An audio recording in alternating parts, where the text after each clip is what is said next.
گلگت بلتستان میں زلزلہ، روڈوں میں جگہ جگہ دراڑیں جس کی وجہ سے ٹریفک کی روانی متاثر، اوپر سے برف باری، درجہ حرارت -9 ڈگری سے بھی گر گیا، لوگوں نے کھلے آسمان میں رات گزاری، کوئی پرسان حال نہیں، ہر طرف مٹی کا ملبہ، پتھروں کے ڈھیر، ہلاکتوں کا خدشہ اور گرم لباس نہ ہونے سے شدید بیماریوں کا خطرہ، روڈ تباہ ہو گئے۔ گلگت بلتستان میں شدید زلزلہ، در و دیوار ہل گئے، لوگ کلمہ طیبہ کا ورد کرتے ہوئے گھروں سے باہر نکلے، موسم شدید سرد، لوگوں کی مشکلات میں اضافہ۔ ہمارے چینل کو سبسکرائب لازمی کریں۔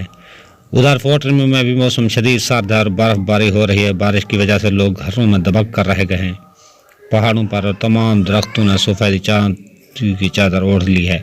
تاہم سیاحوں کی آمد بھی جاری ہے جن کی روڈوں کا بلاک ہونا معمول بن گیا۔ اپنا خیال رکھیے گا، ہمارے چینل کو لائک اور سبسکرائب ضرور کیجیے گا